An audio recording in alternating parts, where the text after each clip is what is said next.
So the January NPD numbers are in, and I guess pretty much what we've become to expect from Xbox.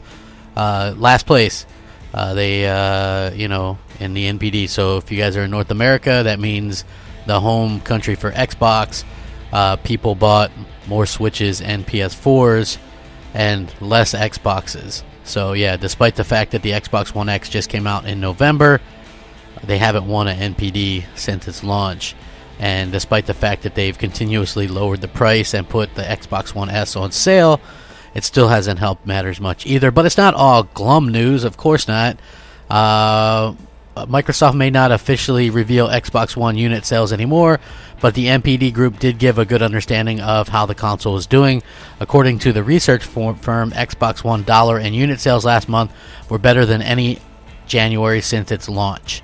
So that's good news. But then kind of the bad news would be that the Xbox One has sold piss poor every single January. So you would expect one where the new hardware had just launched with the Xbox One X that it would do at least somewhat good, because there's been some Januaries where the Xbox One has been like 100,000 units or whatever. So beating those aren't really a big deal. So the PlayStation 4 and the Switch and the Xbox One all performed well in the month of January, according to NPD analysts. In dollar sales, the gap between the top-selling platform and the third best-selling was only 3%. Nintendo Switch was the month's best-selling platform in unit sales, while PS4 topped dollar sales. Xbox One dollar and unit sales in January 2018 are the highest achieved for the platform in a January month. Even without numbers, it's impressive to see the gap between the top-selling and third best-selling platform was only 3%. So the console gaming market appears to be healthy, especially after the release of the Switch and the Xbox One X.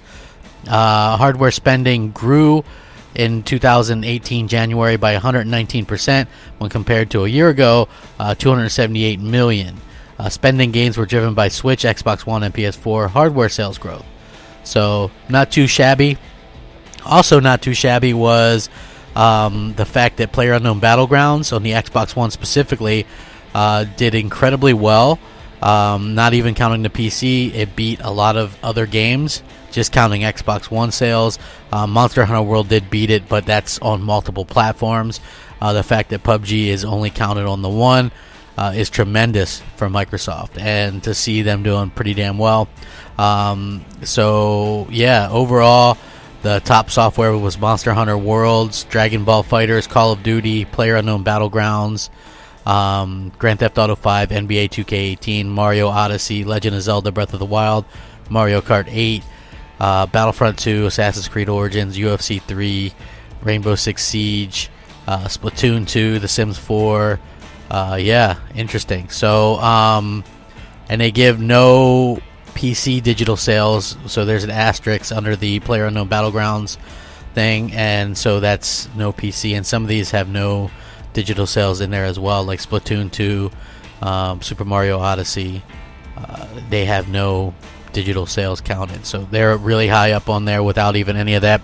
Kind of disappointing though to see that they didn't take one NPD with the Xbox One X launching and having a good amount of games as well, because to end the year they've actually had some good content. So I know the haters are going to be like, well, they don't got no games, and I'm sitting there looking over at the PS4 thinking their last game was GT Sport, and their next game is God of War in April.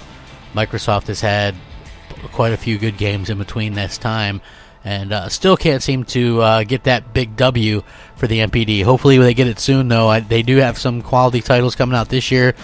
Maybe Sea of Thieves, folks. What is your guys' thoughts on this? Another loss for the NPD? Anything they can do to turn it around? Or do you not even care? Most people probably don't even care. It's just a little bit disappointing to me that new hardware didn't get them a win. But I would love your guys' thoughts and opinions. Rack 'em up. Crapgamer out.